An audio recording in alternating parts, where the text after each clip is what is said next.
I give an example to prove my point. You have seen Bhagat Singh.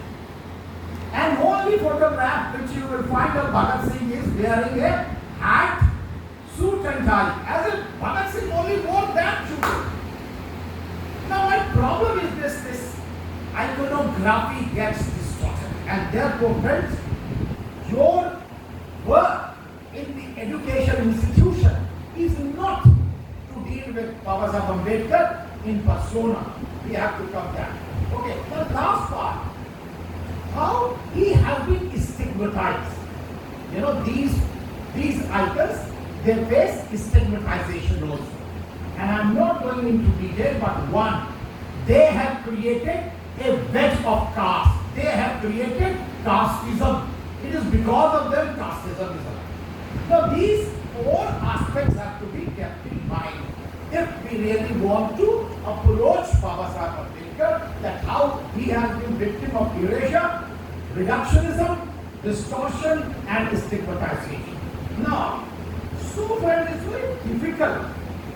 It is very difficult to analyze the totality of the icons belonging to the fourth and the fifth varna, and therefore there is a task at the hand of the educated, especially the people who are in education system, those who are in education institution, and especially higher learning institutions, because they are the only people who are involved in research. Rest actually they are only taken. Now in this process, therefore, I want to look at that how has Babasaheb Ambedkar been actually looked at this moment of time. Now there are three ways in which Babasaheb has been looked at. One, people have tried to look his biography. Where was he born? Where did he took his education? And when was he married? Where did he live? How did he pass away? And so on and so forth. This is biography, and we clap. We clap. The second way he has been analyzed is the organizations, the social organizations he has established. On newspapers he has established, or the political parties he has made. Now this is the way actually people try to analyze. The third way is, what he has done. He has done one. People say he has made this policy, that policy, or he has produced some institutions with his knowledge, like RBI is one of the examples, or Bhakra Nandal Dam is another, or he has also established the maternity leave or leave equal pay or equal wage. All those things are being counted. But my problem is, how are we going to engage with Babasaheb Ambedkar in the educational institution? Biographies can be attained. Biographies, you can definitely think that the people outside in the nook and corner, the mohallas, the villages, the public meetings, they can definitely enjoy Babasaheb's biography. It's not that we will not enjoy. We will enjoy. But is this the end of it? Or there is a means to end? That's where actually I'm trying to look. That biography is not the cup of the tea of only cup of the tea of the institutional, scholars. The second, the politicians, the social workers, they can take a leave. They can take a leave of the organizations or the political parties. The stance he made, the memorandum he gave, fantastic. But what is the homework for the institutional scholars? And it is here, friends, that we have to look about his production of knowledge. How he has produced his knowledge. ways and means he has produced his knowledge. Now it is here that I have tried to put my topic towards epistemology of Babasaheb's thought and philosophy.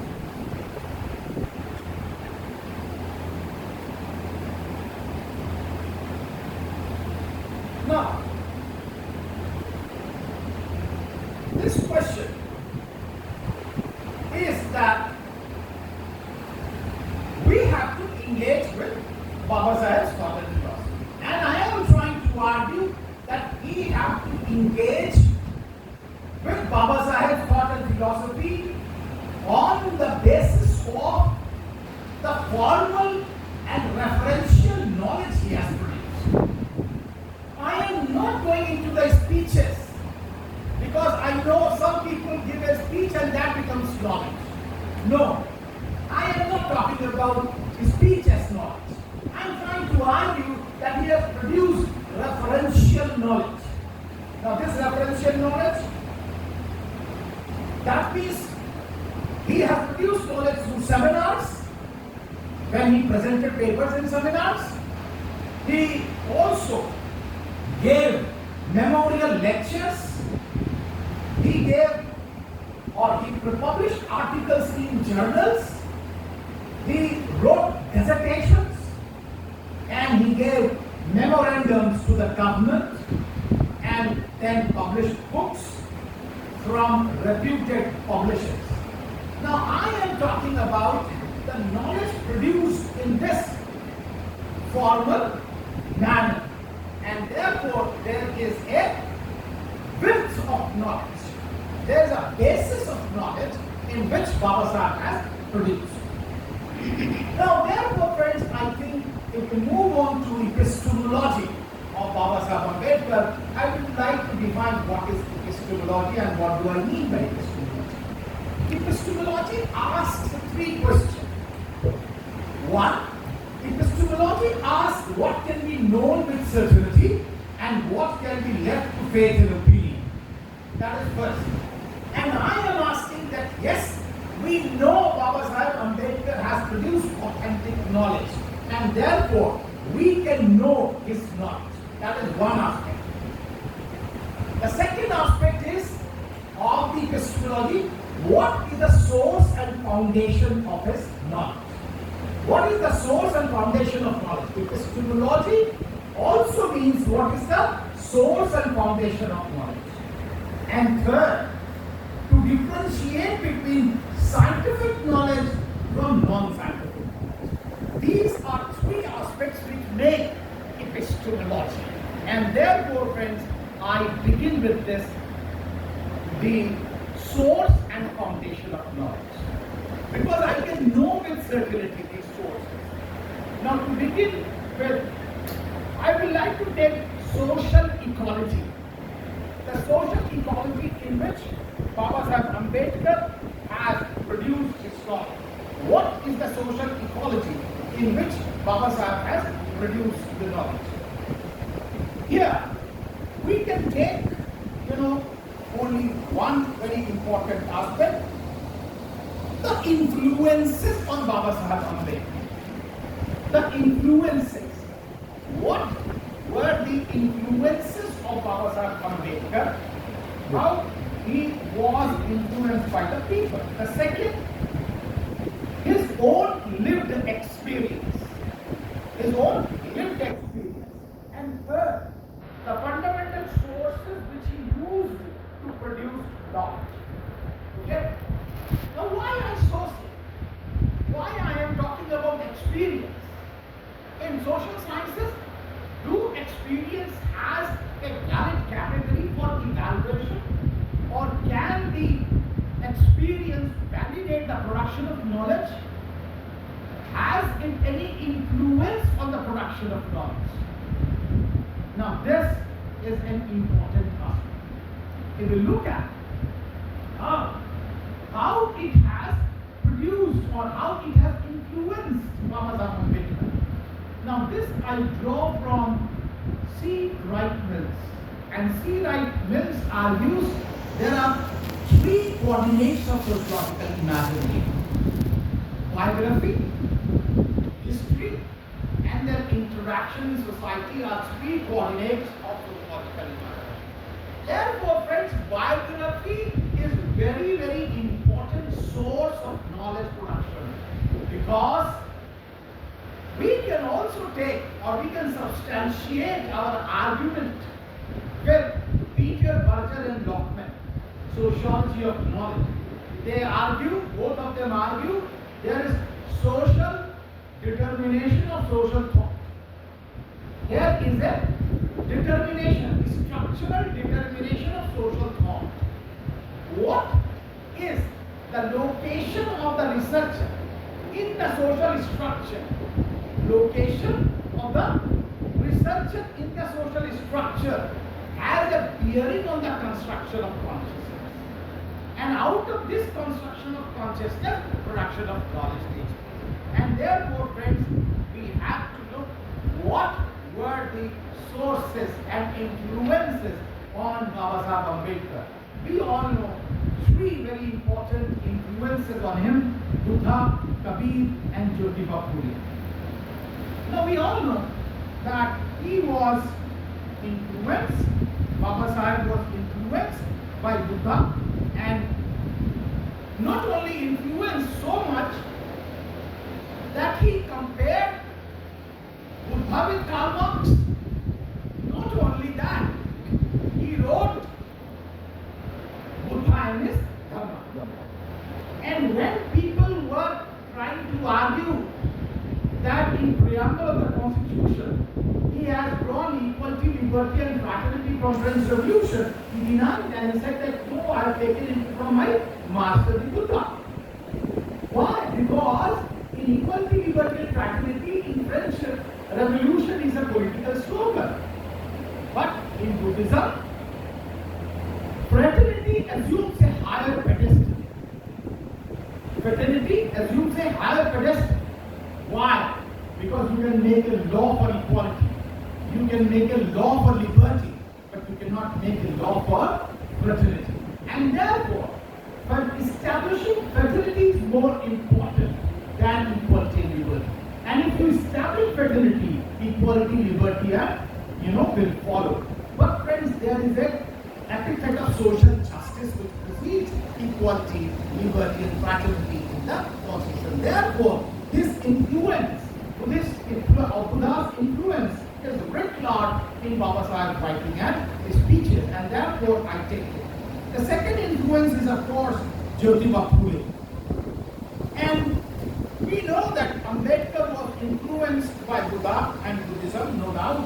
But as far as Jyotiba Phule is concerned, Ambedkar was influenced by him, and therefore he dedicated one of his volumes, and I quote from that. This volume is "Who Were the Shudra? How They Became to Be Fourth Varna in the Indo-Aryan Society," Volume 7, 1990, Writing and Speech. Now this book was published in 1946 for the first time, and later on it was reproduced. But Babasaheb has dedicated his volume to Jyotiba Phule, and he writes, and I quote, Babasaheb argues that inscribed to the memory of Jyotiba Phule, 1827 to 1890, the greatest Shudra of the modern India, who made the lower classes of Hindu conscious of their slavery to the higher classes, and who preached the gospel that for India, social democracy was more vital than independence from the foreign rule. Social democracy is more important. Now, therefore, friends, this influence is important to look at, because for India, if you read volume 9 of Babasaheb Ambedkar and Writing and Speeches, he says that for India, it is important to learn from the history of the world. Why? Because wherever the people have become powerful, they have been actually having the social revolution preceded by the political revolution. He gives example of Puritans, he gives example of Arabs, and he gives example of Maurya in India. That all the people were having preceded by the social revolution. And therefore, Babasaheb Ambedkar was convinced with Jyotiba Phule, and that was actually comes. The fourth reference actually nowadays, people are giving that he was influenced by Dewey a lot. I take it with pinch of salt because I have yet to read with Babasaheb that Babasaheb has written somewhere that he was influenced by Dewey in this text, and it is here. So I have not yet, my research may be less, but I am doing my research. Maybe tomorrow I stand corrected. But I don't feel that much of referential, because if pragmatism given by Dewey is actually important, then I think Buddha can be considered as the greatest pragmatist in India. And actually, Dewey might have read Buddha more than actually, anyone else. Having said this, let me come to the, influences of his life. And I have tried to look 10 type of experiences in 60 odd years of life with Babasaheb had 1890 to 1906. He had 10 experiences, and I count the childhood experience everybody knows. I'm not going into detail, I'm just giving you one line. The childhood experience you can read waiting for visa. The second, the free and fair experience of the foreign student when he went to Columbia, and later on he went to Britain or London School of Economics. The third experience, working in the institution of Indian administration of a king, that is Shivaji Rao backwards. What experience he had, and if you have watched Ambedkar film, you must be understanding. The fourth experience was in British administration when he became part of the Viceroy's Council. The fourth experience actually is, fifth experience is the constitution maker. How actually he has been considered as a constitution maker. Now this experience is very important, friends. I think people have belittled this experience also, and they keep on asking this question whether Babasaheb Ambedkar is the real constitution maker or not. I want to give you one data to prove my point, and let you decide whether Babasaheb Ambedkar was a constitution maker or not. This will consider. Now, one of the very important data is that Babasaheb Ambedkar, in that committee, chairman of the drafting committee, there were 7 people, everybody knows, and 6 were absent, and he was the only person working. That is one. That is the first data. The second data is he worked for 141 days as the chairman of the drafting committee. Third, he was actually very important. He started looking, he started framing the constitution. And when the draft constitution was prepared, it was kept for the scrutiny of the people. When the draft constitution, after 141 days was prepared, it was put to the scrutiny of the people. You will not believe there were 7,635 amendments. There were 7,635 amendments. And Babasaheb Ambedkar read all that 7,635 amendments and discarded 5,162 amendments, and then incorporated 2,473 amendments. Such was the Herculean task. And this reading not was actually alphabet or comma or full stop reading. It was a judicial reading of the articles. So you can very well think of that what was the Herculean task which Babasaheb Ambedkar did as the chairman of the drafting committee, whether you consider him as the drafting committee chairperson or as a draftsman or as the chief architect, I leave it all to you, but this is the Herculean task. After the last, there were 3 readings of Constitution, 165 days. 3 readings of the Constitution, and Babasaheb was present on all 165 days. He was defending the articles, he was actually placing the supplementary arguments, and then he was also passing the argument. This is the level of the contribution which Babasaheb made. Therefore, this experience has to be counted. The 7th experience is working in the Nehru's cabinet. I can look at resignation speech of Babasaheb Ambedkar and you will come to know what type of trauma he faced and experience he has narrated. The 9th experience is, of course, the social reformers leading the political organization, political party. And the 10th is the renouncer. He becomes a religious leader when he converts.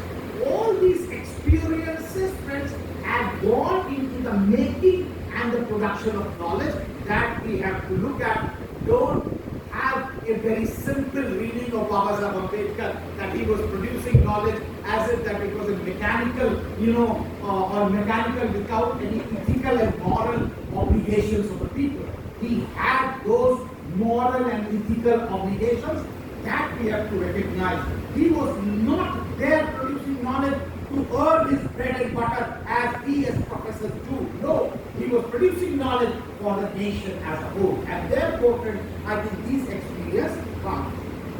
Having said this, what is the outcome of these experiences? We have actually looked at now. Now this actually brings me the 3rd aspect of his epistemology, the real sources. What was the real source and foundation of this knowledge? And I could only find 10. There may be more able researchers, they may find more resources for researchers, or they may find more references, but I have found only 10, and I just want to give you my young researchers who are there. They may take the lead from this, that they have to look. The first research source which comes to fore when you are reading, it is archaeological source. He uses archaeological sources. Second, he uses archival sources. Third, Indological sources. Fourth, the government reports. Not only reports, but the committees and the commissions. The fifth, the newspaper clippings. Newspaper clippings as the source of his knowledge. At that time, of course, the media has changed, but at that time it was more authentic. Maybe actually, and that's why we rely on those clippings. So we can look at that how. The 6th, use of the encyclopedia. He uses not one type of encyclopedia, rather 6 types of encyclopedia. Babasaheb Ambedkar used 6 types of encyclopedia. The 7th, of course, the books and journals were as one of the sources. The 8th, the people's perception. Now he went to the hustings, he talked to his people, and therefore he actually collected an ethnographic, as we call, direct observation. Direct observation is another way. And last but not the least, knowledge based on personal experience either. So these are 10 sources Babasaheb has actually grouped or collated to produce his knowledge. If he had 10 types of experience from childhood to his death, there were 10 sources of his knowledge. Having defined you a simple way of epistemology, I come to methodology of Babasaheb Ambedkar's production of knowledge. Because epistemology is part of principles. What does methodology tell us? Methodology tells you about the nature and scope of the knowledge. But there's a difference between methodology method. Usually, people get confused with method and methodology. I am talking about methodology, which talks about three things actually. One, it talks about the nature and scope of the knowledge, or nature and scope of the subject matter which you are dealing with. And I am dealing here with Babasaheb Ambedkar's knowledge production. That is for me the subject matter. The second aspect of methodology is how that subject matter is constituted. And the third aspect is there are concepts and procedure to produce the knowledge. And the last aspect is there are limits of knowledge also. These are the methodology. So I am just trying to look this methodology of Babasaheb Ambedkar. So when I look at with my limited source and with my limited understanding, I am not saying that I am a great scholar of Babasaheb Ambedkar. There are bigger scholars actually sitting in the meeting also. But when I start looking Babasaheb Ambedkar, I saw the nature and scope of his knowledge, and I give you a few of them. I noted again that 10 different sources, 10 different shades of knowledge production. And these, I divide this 10 because there is different epistemology, the source and foundation of each knowledge production is different. I begin with the social way in which he tries to engage. Production of knowledge in social realm, that is society. The second is religious, how he tries to talk about religion, defines religion. And third, the political nation state. Why the political in the West, why the democracies failed in the West. Babasaheb is writing his own understanding that why did democracies fail in the West. This is political writing I am talking about, and what Congress and Gandhi have done too. Untouchables is another writing which is political in nature.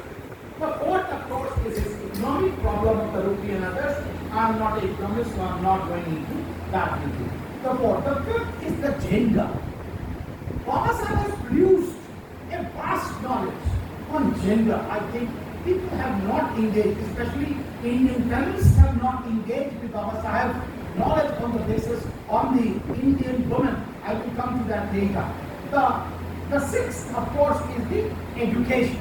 How he has produced his knowledge on the education from 1885 onward, and what it will say on the Indian knowledge system, and also that how education it takes its roots among the untouchables, it will not be accepted by the administrator, and all that actually writing. The seventh is constitutional, and of course, maybe please mark a constitution will go. The eighth, of course, is the developmental, knowledge production which he has taken.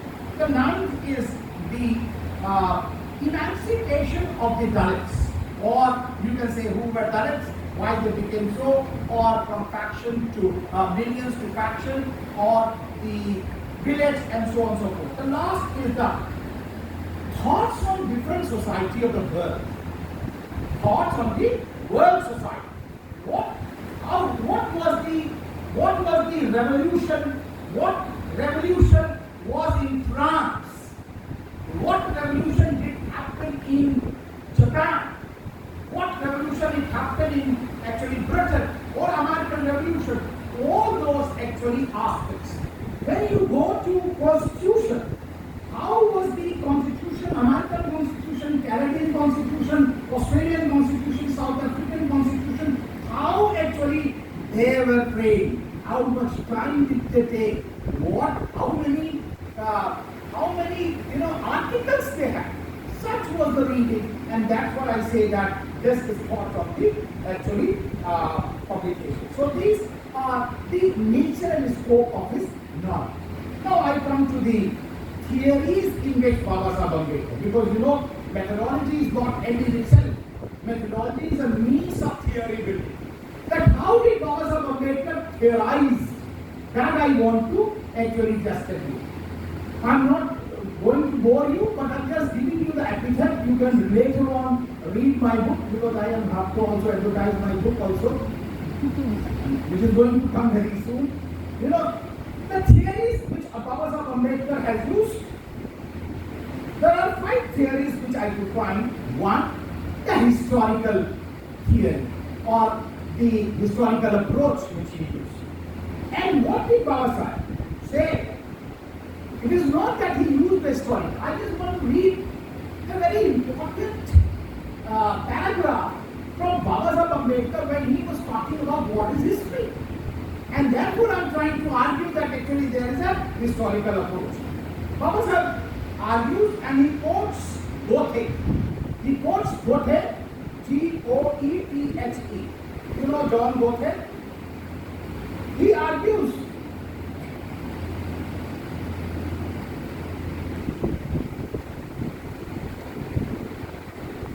the duty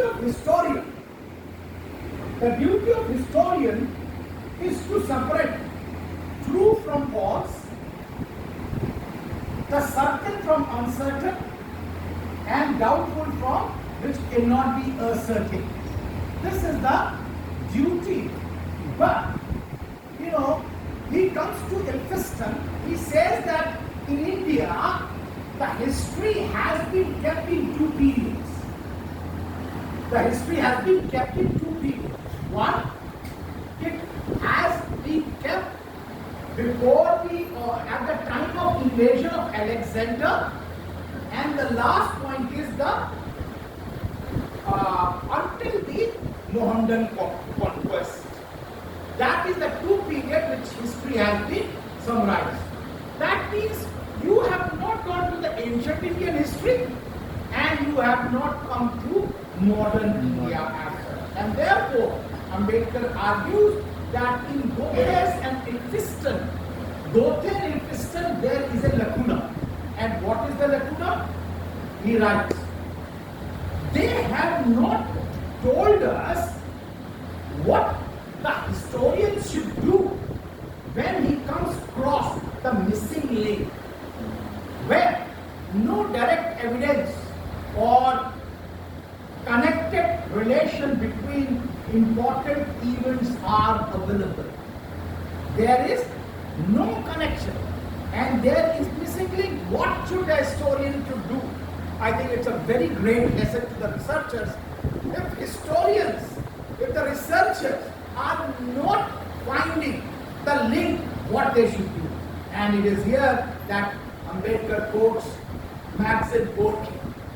Maxim Gorky says, and I quote, science and literature have much in common in both observation, comparison, and study are fundamental importance. The artist, like scientist, needs both imagination and intuition. I think it's a very important aspect, imagination and intuition. And why I say even the greatest scientists,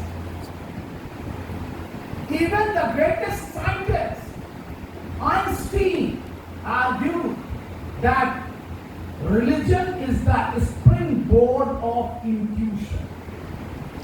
And therefore, friends, all his researches, if you look at, they were not practical. Even Halley comet was only a hypothesis.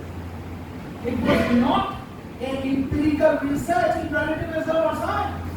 And therefore, friends, I think Babasaheb Ambedkar was talking about how a historian should prove or make, and that's what intuition and imagination and the link between the two have been used when he was talking about who were the untouchables and why they became so.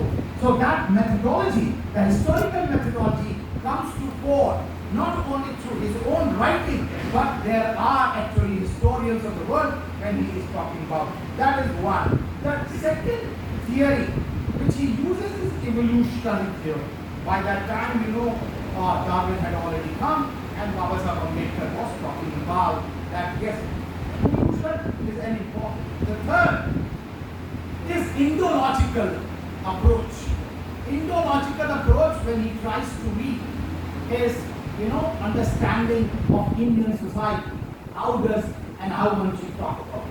The fourth approach is comparative. He tries to compare. I gave you an example of French Revolution.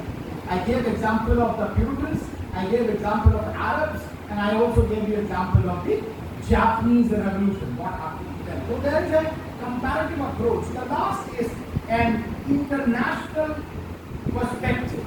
Babasaheb Ambedkar is trying to argue that actually we have to look at the historical way. But in this context, therefore, friends, if you want to understand Babasaheb Ambedkar, there are, different epistemic bases, there are different heretical bases, and also there are different methodological bases.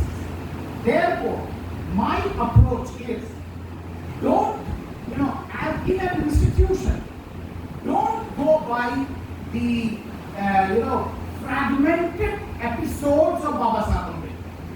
The fragment episode that he did this, he did that, he did do, and he did, I would have done. I think that is not a cup of tea of the intellectuals. That is not a cup of tea of the researchers. They have to produce referential knowledge. He said this. The people have keep on talking about that. He said that yes, I actually rate the development of a nation and the development of a. But where did he say it? What is the resource? Have you taken it from Google, or have you really seen the real reference? I think that is where I want to submit to you that as a researcher, my young scholars, though we have played our innings, I don't have to take anything. हमारा out भी हो जाएगा तो कोई दिक्कत नहीं. Your innings is started, and therefore, friends, who is afraid of academic Ambedkar? That is the question. Are you afraid of academic Ambedkar? Activist Ambedkar, I can say that you can be afraid of activist Ambedkar. Everybody will say, I have read Ambedkar. But what? I have read Annihilation of Caste. Annihilation of Caste was not an academic piece. Annihilation of Caste was a piece written for general masses, jati, pati, todak, mandal के लिए लिखा गया था. How did it become an academic piece? And therefore, reductionism of Babasaheb, to understanding even caste, people have not understood caste also properly. If you will listen my lecture. I have given in Cambridge University lecture. It is on YouTube. If you have to understand even a caste institution of Babasaheb Ambedkar, you will have to read 8 articles to understand Babasaheb Ambedkar vision or the institution of caste. 8 articles, I can tell you. 1. Caste genesis and mechanism. Read this article. Caste genesis and mechanism, everybody reads. The second, unique features of Hindu social order. Third, the essential features of Hindu social order. Fourth, the social structure. I have not read the aspect of social structure as explained by sociologists. Babasaheb Ambedkar is the only sociologist who has given such type of social structure. One, he tries to argue, and I think many people might have not. He is the only person. He takes lead from Manu and then says that Indian social structure should be approached with 2 structures first. One is Vaidika and another is actually Dasyu. This is the first division of the Indian social structure. Vaidika and Dasyu. Within Vaidika will be divided into 4 parts. Vaidika, 1, those who are within the 4 varnas. Within the 4 varnas. The second, who are outside the 4 varnas. That is second division. The third, Vrat. That is third. And fourth is Patik, outcast. This is 4. Now, the outcast, the people who are not within the Varna hierarchy, they are further divided into 2 parts, Anuloma and Pratiloma. these are actually the structure. I have not read the social structure given by either Vivek or by Bete or by YC. Any sociologist has not given such type of social structure. We have only heard the Indian social structure was born out of Rig Veda, Purusukta, 10th mandal. Yeah? That which are, you know, Jab Purusham Vibudau Kavida Vakalpavan, he must book, Kau Bahu, Kau Upadiche, Brahmano Mukham Asi, Ui Bahu Raja Nikata, Urtadas Kedvaish Padapyan. Now this Richard has been used. I wonder, my philosophers argue, Iyam Nich, Parameti Galana, Lagu Chetasam, Udar Charitanam, Babsaheb, Kutumbuka. हम तो पूरे विश्व को अपना कुटुंब मान रहे हैं और यहाँ पर एक ऋचा हमको बताती कही क्या है, इससे हमारा समाज पैदा होगा. How can it be possible? And therefore, friends, there needs to be deconstruction of the ideas laid down. The second point is that if you really want to understand, I think, read Babasaheb Ambedkar. You know, I have laid down the serial. One very important, if you want to understand Babasaheb, the feminist especially, if you want to read Babasaheb's views on gender, I think you have to do a lot of work, because Babasaheb Ambedkar starts with Atharva Veda. To understand the status of Indian women, Babasaheb begins with Atharva Veda. What was the status of Indian women in Atharva Veda? Then he goes on to Sarauta Sutra. Sarauta, S-A-R-U-T-A, Sarauta Sutra. Then he goes there. Third, he then goes to Panini's Ashtadhyayi. In Panini's Ashtadhyayi, he tries to look what was the status of Indian woman in Panini's Ashtadhyayi. In Patanjali's Mahabhashya, Babasaheb Ambedkar looks at the status of Indian women in Patanjali's Mahabhashya, and then Babasaheb Ambedkar looks in the public debate. What was the public debate? The public debate between Janaka and Sulabha. People have not even heard the name of Janaka and Sulabha, and this debate is so important, sir. You know, Sulabha is a woman, and Janaka, you know, is the king. And Sulabha says that you have to do a dialogue with me. And Janak says, no, I will not do a dialogue with the woman. And Sulabha says that, look, you are committing a mistake. Why? Because we belong to a civilization where gender has no soul. Soul has no gender, sorry. Yeah, soul has no gender. Soul is soul. Then how can you say that I am a female and male? I think the world feminists have to take a lesson from the debate here, that how this dialogue was taking place. Then there is a Gargi and Yadwal dialogue. Then there is also Shankaracharya and Vallabhi. You know, the vice chancellor of the Vallabhi University was a woman. And how did it actually happen? Nobody talks about it. Bahudayan Sutra. Babasaheb Ambedkar goes to Bahudayan Sutra.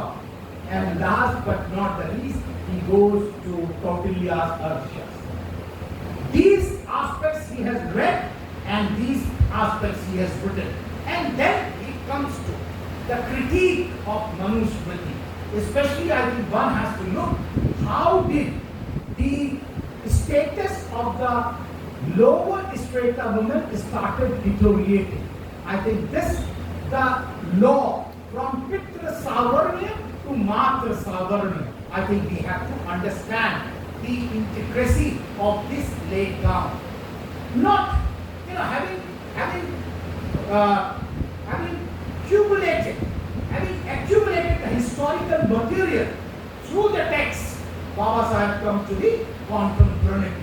And therefore the laws which start emerging. I think one law, that is maternity law, if you have to look, maternity law is not a medical reprieve for the woman.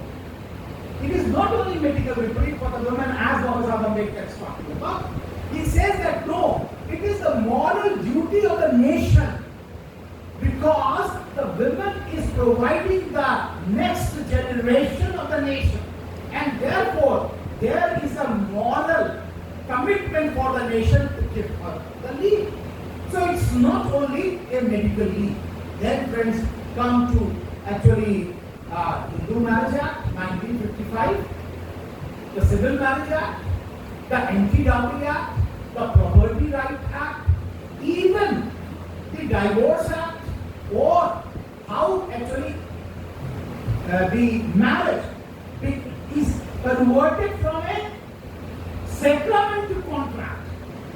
This is liberation. Not only that, if you look, the consent of the women,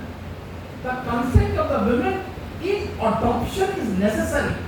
This was all enshrined by Babasaheb Ambedkar in the Hindu Code Bill. And therefore, there is a total collage of the production of knowledge from history to contemporary to constitution. When feminism was not born in the West, and Babasaheb Ambedkar was advocating these rights, but I am sorry that the poverty of the education or the production of knowledge is that we don't want to look behind actually Babasaheb's production of knowledge. Last point I want to make, that the reductionism of Babasaheb Ambedkar has to be broken. And this has to be broken on the basis of production of knowledge. I want to look at the politics. How did Babasaheb Ambedkar has also looked the politics? He has not only looked politics, but he tried to define what is politics and how did. Quoting Jefferson, he begins by, I'm not going into the Indian sources. Quoting Jefferson, Ambedkar defines what is politics. And I quote, politics as an affair of policing by the state. I mean, very important definition. Those who are political scientists, they will look at it. Politics is as an affair of policing by the state so that rights of the people were maintained without disturbance. Right of the people were maintained without rights. How did he define politics? Babasaheb Ambedkar is not only defining politics this way, the second way, and there he is quoting Bismarck, the German philosopher. And Bismarck argues, and Babasaheb quote, he defines politics as a game of possibility. Politics is the game of policy. But interesting part is, who is a politician? A very critical way with Babasaheb tried to look at. He says a politician is a set of men who have interest aside from the interest of the people. Politicians have their own interest, and this interest is aside to the people. So, to say that most of them are taken as mass at least one step removed from the honest men. Look at the practical experience with Babasaheb. Babasaheb then goes on to look at the failure of democracy in the Western society. And there are four very important examples he gives. One, why did democracy fail in Italy? Why did it fail in Spain? Why did it fail in France? And why did it fail in Germany? I think these are very eloquent examples. You can look at how democracy failed and how fascism emerged. But people do not engage with Babasaheb. But Babasaheb did not leave it there. Babasaheb comes to the process of nation and nation building. I think one of the very important examples that how did he look the process of nation and nation building. He defined what is nation, and he defined nation as a idea. Philosophically, it is an idea, but sociologically, it is conglomeration of groups. And no nation emerges unless until the groups which constitute are given the rights. Because nation will definitely bring us the state. And what state will police? Unless and until there are rights to the people, what state will police? And therefore, Babasaheb Ambedkar was against the partition of India. And no, there should not be abrupt partition of India. Why? Because our problem is not actually the same problem as people keep, as British keep on talking about divide and rule. Our problem is that we have not taken decision in common.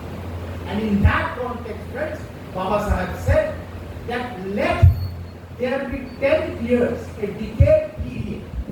In a decade, let there be two federations. A Hindustan federation dominated by Hindus and a Pakistan dominated by Muslims. So there will be two federations. Now these federations will be like, a state government. And there will be a center. Center will have monetary and military power. And let the two federations function for 10 years.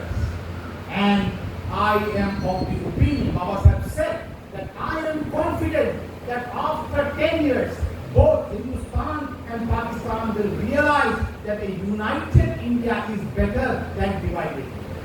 That was the proposal of Babasaheb Ambedkar. And therefore, he argued that India, as a nation-making process, has to do the rights of the people. Therefore, friends, I think, we as researchers, we as scholars, as university teachers, professors, students, we all have to engage with the knowledge production. Let the politicians do their work. Let the movement fathers do their work. What are we? Where are we? One person says that can subaltern speak? He spoke very long time back. Babasaheb has written so much things. He has spoken. You are not able to listen. My question is that can elites listen? That you have to do. And therefore, friends, I think let's have a collective wisdom. We all have a duty. I am trying to argue. I am asking you all, be my friend, be my researchers, and produce knowledge, and let the whole world drown in the ocean of knowledge. Thank you so much.